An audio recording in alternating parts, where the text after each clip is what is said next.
So tapping can work on just the sensation of pain for a lot of patients where it can take the edge off and that helps them function better, sleep better. And a lot of patients are happy just with that kind of edge taken off. Now, why does tapping work for Hi, pain? I'm Carol Westmore, lead editor and publisher of the exciting global collection of stories, Tap Into Your Best Life.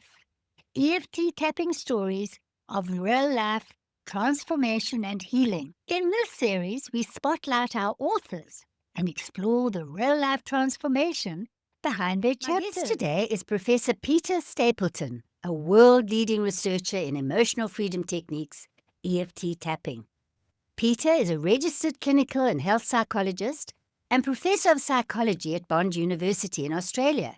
She has published extensively in peer-reviewed journals and is widely recognized for her ground-breaking research demonstrating how EFT can reduce anxiety, stress, trauma, symptoms, and even food cravings, often with measurable physiological changes.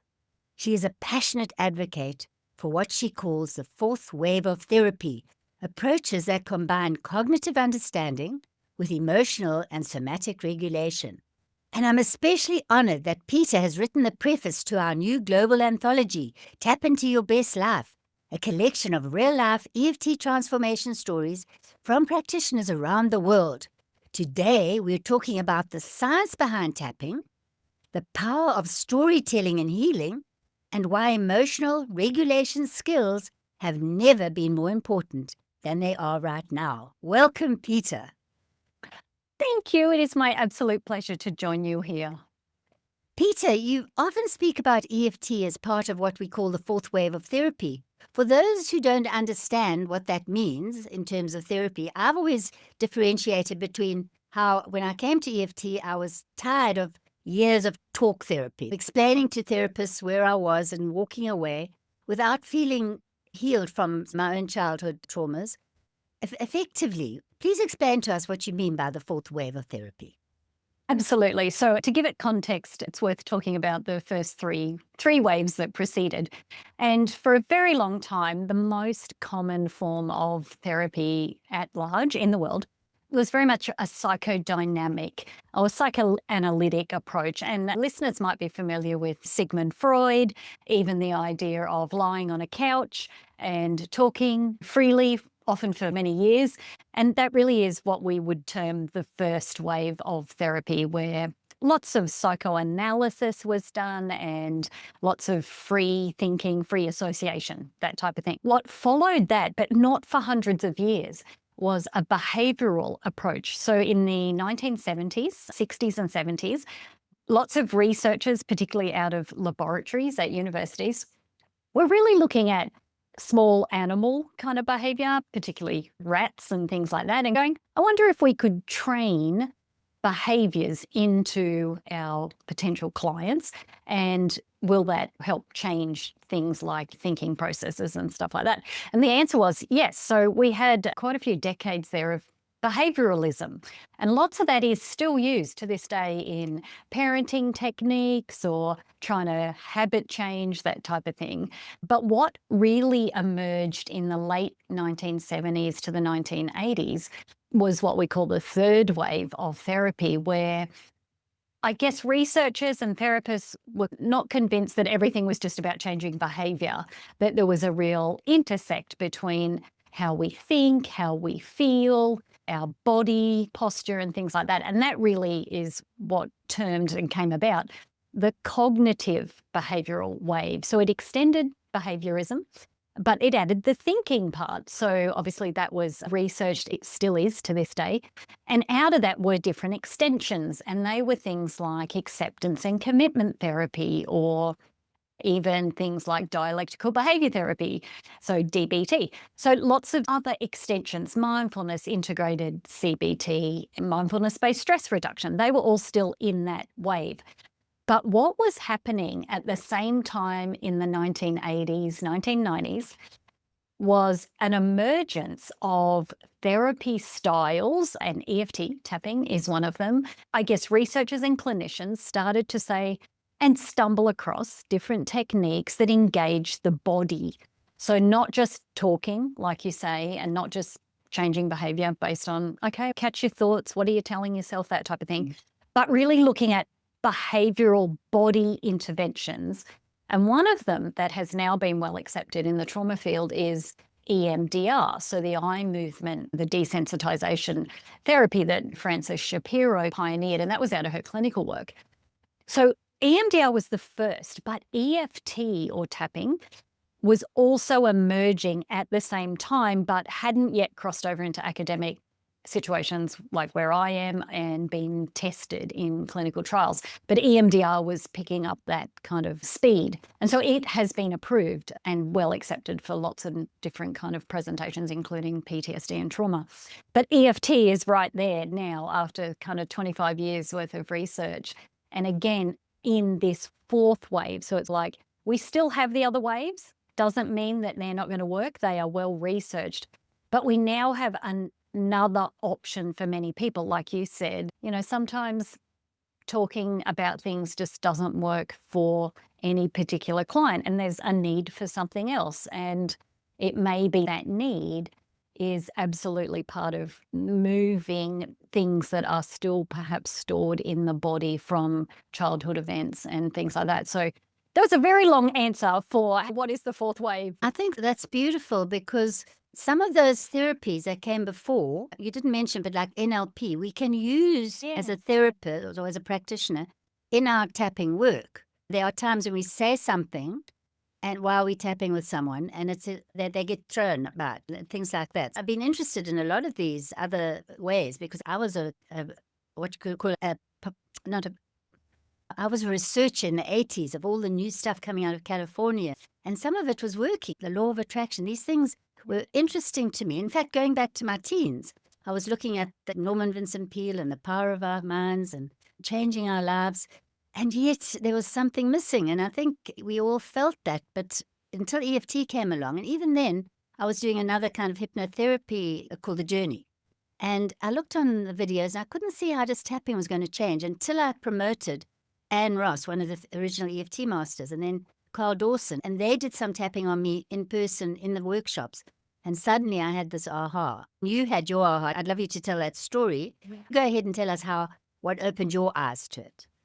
Yes, and I was like many colleagues out there. I had a friend say to me, oh, I've come across this kind of technique. You tap on your face. We really mean nothing. And he was trying to sell it to me. And I'm like, I don't know what you're talking about.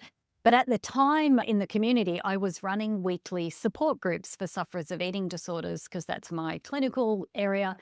And we were getting a lot of people coming along to these groups. And I'd said to this colleague, do you want to come along and help me out? Just because sometimes I might have 25 or 40 women sitting there.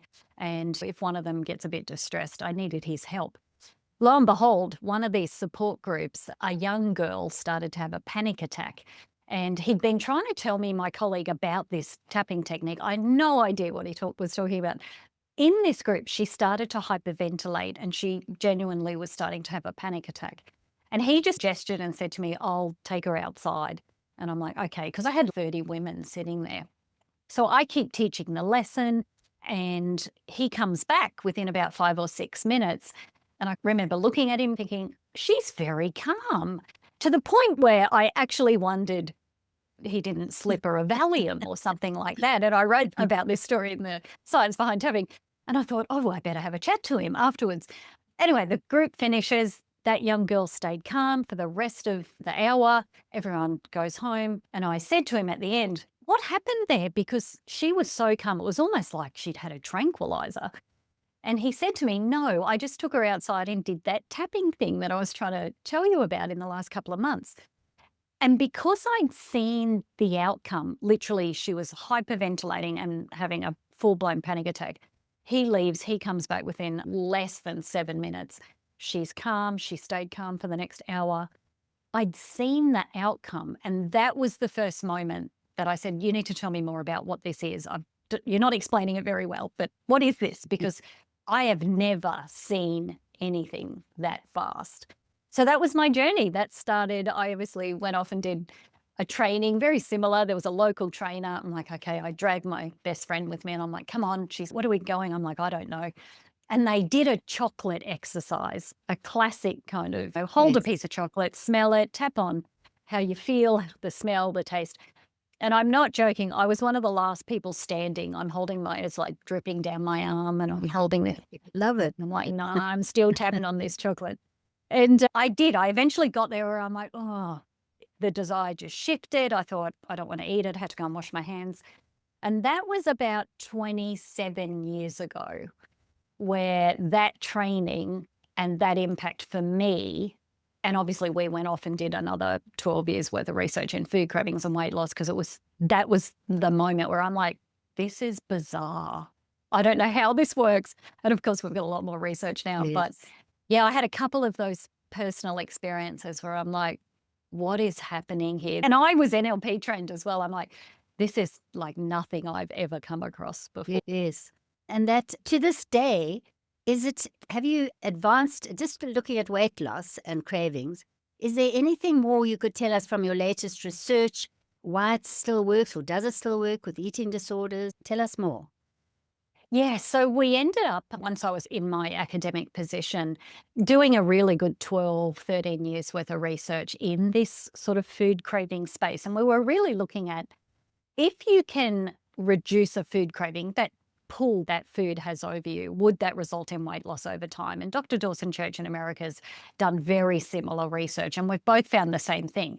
The answer is yes, that if a food no longer holds any desire over you, don't need willpower, if you've tapped, you genuinely have no interest in eating that food, and it disappears from your diet, over time you will lose weight. And it is a time thing. And I think anyone listening in, just remember that part, that you don't miraculously lose 25 pounds overnight. It is going to take that time. But what happens, and what has happened in our trials, even at 2 years follow-up, where we've said, do you eat that food anymore? And the answer is no, but they kind of remember the food that they used to eat or the food that they did tapping on in our trials. And we remind them, and they're genuinely surprised because they're like, can't remember the last time I ate that food. So not only does it last, and we've shown that 2 years later, we get brain changes. We've done MRI studies of our patients so that we can see the brain just doesn't light up anymore when they look at that food, so the brain doesn't respond, but they forget the food. So there's no willpower needed. And I think that's the biggest thing. You've contributed in this research, and Dawson's done the same. People don't remember the food that they tapped on, which means they're not actively having to use willpower every day to stay away from it. It's almost that neural pathway in the brain just doesn't exist anymore. And there's a lot of freedom in that, because it means they go on Yes. to eat other food choices and make healthier kind of decisions. So yeah, it's been a wonderful journey, the whole So, food so area. in these days of Ozempic and taking your Mm, appetite away yeah. with an injection or with a pill, do you think that we could apply it, or do you apply it globally to eating less, to not being triggered by? Because some people maybe don't have one food, although it's often one food. Yeah. Can you just, in the context of people wanting to in these times? Yes, yeah. And you are right. Like, we have, in the times we were running all that research, we were advocating for that tapping's not a cure-all for everybody, but as an absolute adjunct to other weight loss programs that someone might be doing. And that might include our Ozempic style medications, which genuinely some people might need to kickstart their journey and their process, and to support them in other ways.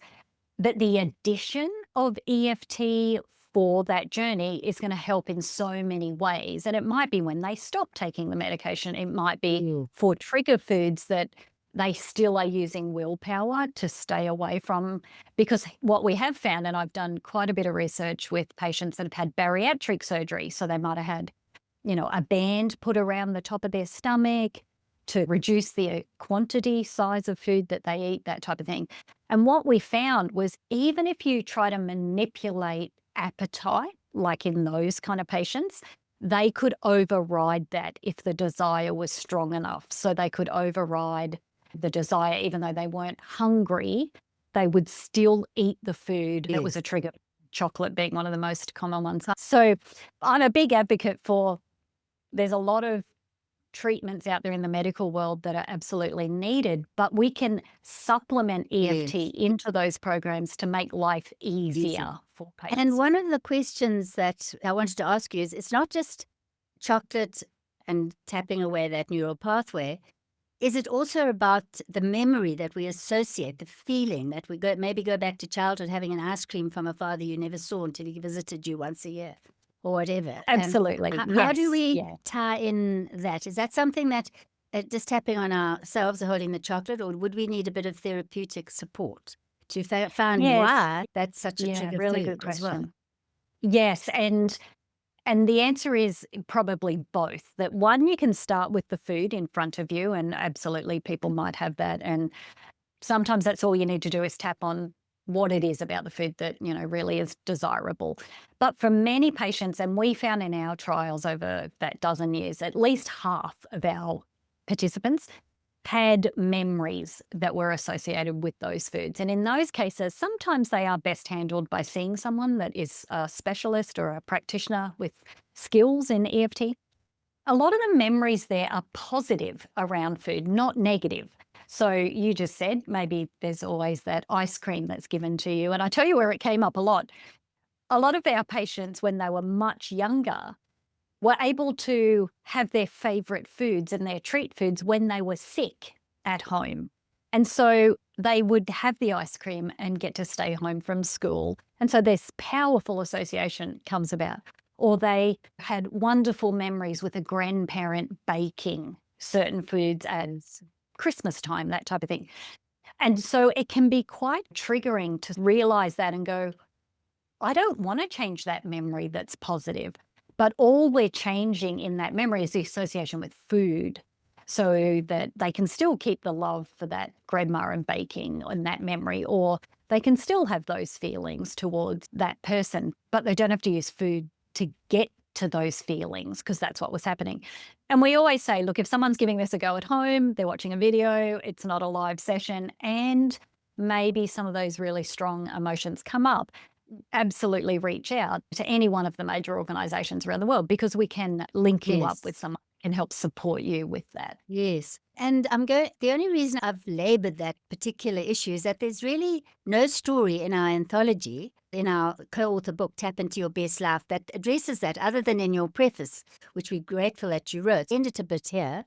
But let's move, using from how the brain is triggered by a chocolate.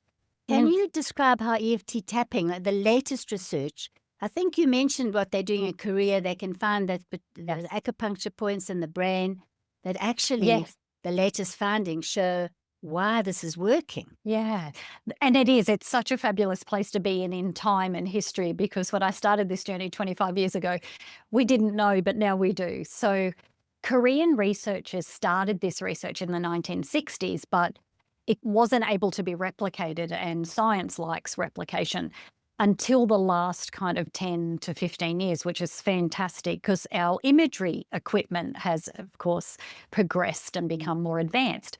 So now they've been able to replicate studies from the 1960s to show that the acupuncture system in the body that exists, which you might see if you go and have acupuncture in your doctor's office or something like that, they've shown, and they always thought that was energetic. EFT was always talked about as shifting energy in the body, that type of thing.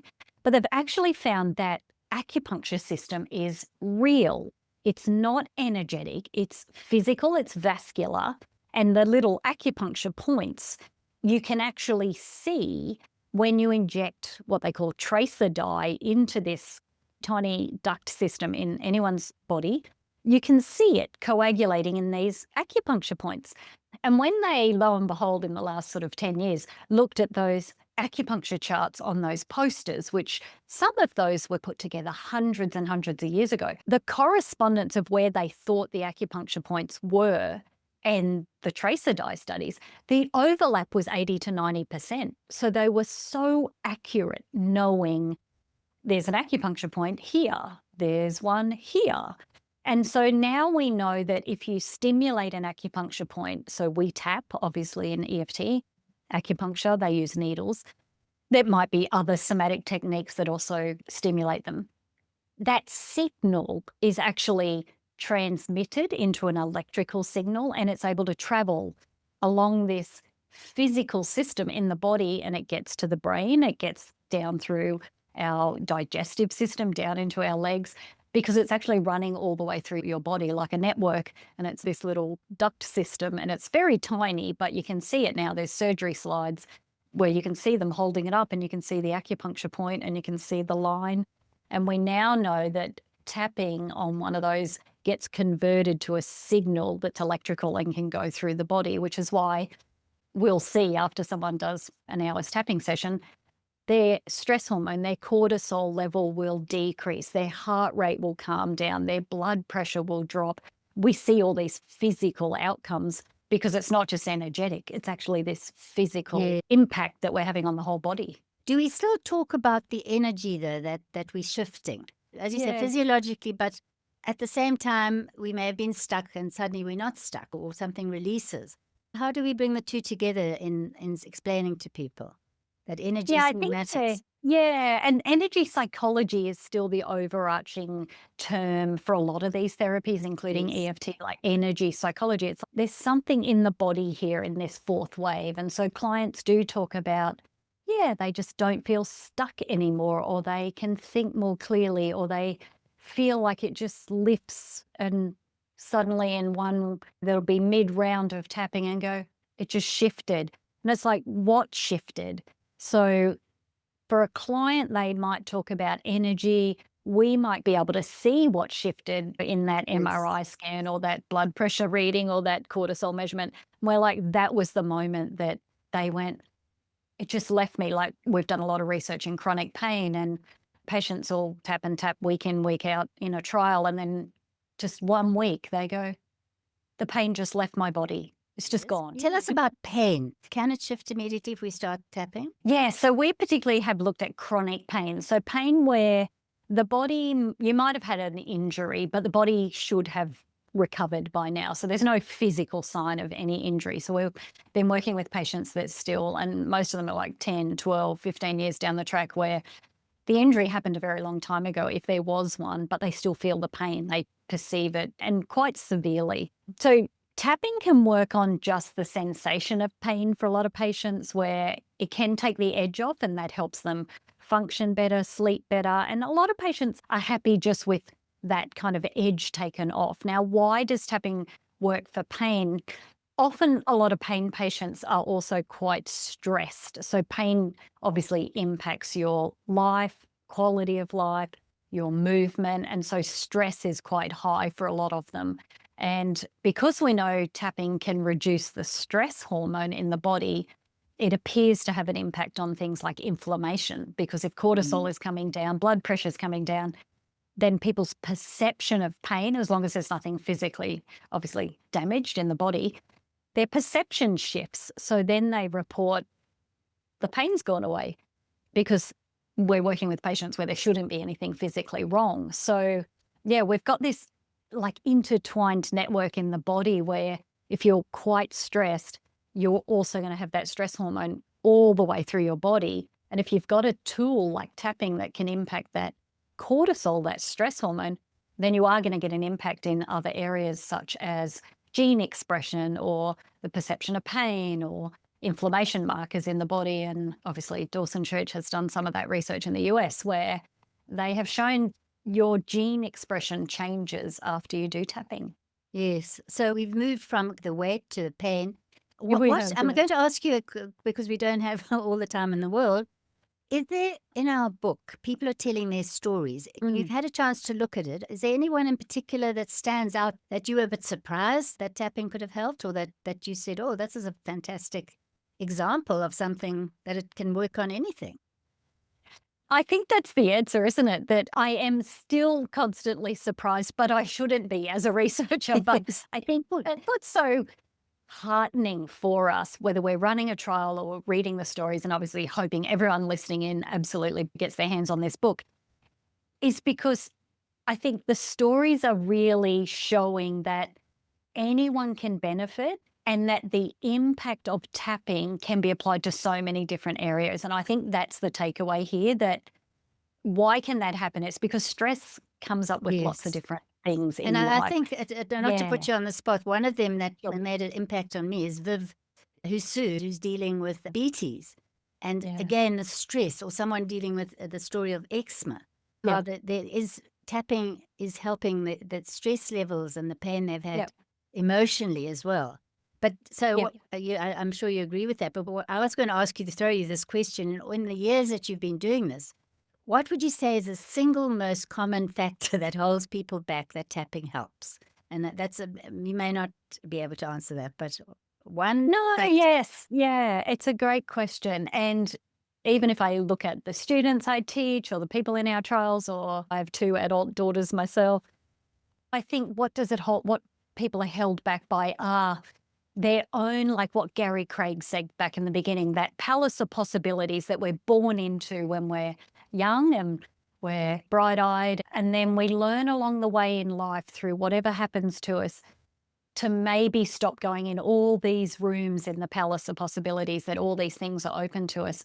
And so the answer is it's our own limitations that we've obviously sometimes taken on from other people, or that we've had a negative experience and then we've generalized it. And I think tapping sometimes gets forgotten, that tapping can be applied to limiting beliefs. Tapping can be applied to a story that you got told about yourself as a Yes, child. Money, success, happiness, relationships, weight, everything.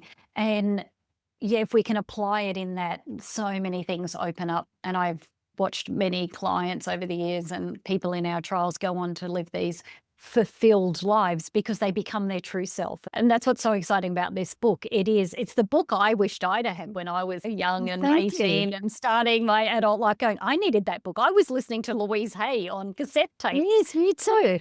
Yes, yeah, and thinking, I don't think any of my friends are doing this, but I'm driving around listening to Louise Hay.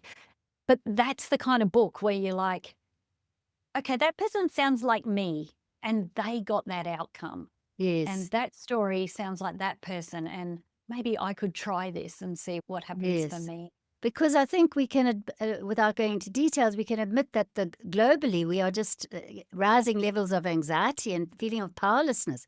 What can we do? How can and then allowing it maybe to wear us down? Speak to why the world needs. Brad Yates says needs is a four-letter word, but why tapping can be so important at all levels. I know you do, from 5-year-olds to people of all ages. I think it's that ripple effect, that if we come back to us and we're like, okay, how am I coping if I see that news story, or I know that's happening in my country or even something overseas, but I feel an impact of that. If we're able to acknowledge and center ourselves, we then go and interact with other people in the world from that place. And that could be empowerment, that could be calmness, that could be neutral. But the impact we then have on other people is far reaching. And I think we forget sometimes because we hope someone else changes or we wish that was different. But we have so much power in the ability to change our own reaction. And I think having tapping in your fingertips Mm. that you can actually use is such a powerful, and I'm an advocate of teaching children so that they then grow up through the generations having this ability to regulate themselves when and anytime anything happens. And we forget the ripple effect of us interacting. If you're calm, the class you teach is calm, the family you go home and interact with is different. Your friendship circles, your satisfaction and happiness at work, everything is affected when you have the ability to regulate yourself. So I do hope that everyone reads the stories that are in this anthology, but takes it a step further, gives tapping a chance so that you Yes. can benefit. Thank you. That was going to be my last question. What would you want people to take away? This book opens our eyes. As I've divided it into mind, body, heart, and soul. And although we know tapping crosses over those, I thought it would help people just see the different ways that tapping can be applied to everything. So thank you. Absolutely. Thank you, Yeah, Peter. It's wonderful to have had my this pleasure. chance to go a bit deeper, looking at it from the perspective of storytelling and sharing. And there is one more question. What about the visibility that people have had to step into now that their stories are out there? Is that just one of the places where people might have been stuck or held back in the past? Absolutely. And I think if anyone that has contributed said that was a really big deal to be able to contribute a story about themselves and to be vulnerable, it shows you how tapping can actually assist that process. Because I recently was doing an interview about introverts. And ironically, I am an introvert. I think a lot of researchers are. But tapping has allowed me, everyone that's contributed stories, to be comfortable and okay with visibility because it regulates your nervous system every time you're doing it. All of our authors of all of their stories in this anthology might be able to relate to that, that, yeah, if there is a part of you that wants to share something out in the world, but there's a bit of a roadblock or a brick wall there, tapping can be part of that process to help you become more visible, particularly in our online digital kind of world, so that you can share your gifts as well and you can contribute out there because you just don't know who's going to read your story and be affected by that or start their journey along the way, Yes, whether and it's tapping or something else. each person's story opens the door to a podcast interview, because we know videos and Yep. podcasts are big today. But to say I've been in this book and this is my story, it makes a difference to just saying, don't you want to hear about how I teach tapping? And Yeah. that's what I want for the people. And that's why I invited them to, as they were writing their stories, we had these get-togethers. We didn't actually always tap, but we were able to look through the lens of how they could show their story. As a former journalist, I wanted people to dive into to have the stories written in such a way that it's quite compelling reading. It's not just a ramble about a story. It says this was a transformational moment. And I think Yeah. I think that they've really all got that right in this book. And so thank you once again for writing the preface and for being Pleasure. part of sharing it when the time comes. Peter, I would like to say, if someone's been listening to this podcast and are walking their dog or whatever, where can people find you, and tell us what you do to share this with the world, with your teaching? Absolutely. So just petastapleton.com, and yep, that links to all the social media, Facebook and Instagram and LinkedIn and things like that. Absolutely. And I do share a lot in that social media space about how people can just be using tapping on a daily basis for regulation. We give lots and lots. Part of what I want to do is contribute all of this information freely. Lots of that is shared, no charge whatsoever. And lots of our programs are made available in schools and disaster affected areas and things. So absolutely reach out, petastapleton.com. We answer every email that we do get.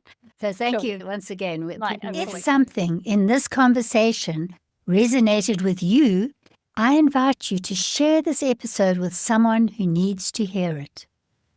Because transformation begins when we stop being silent.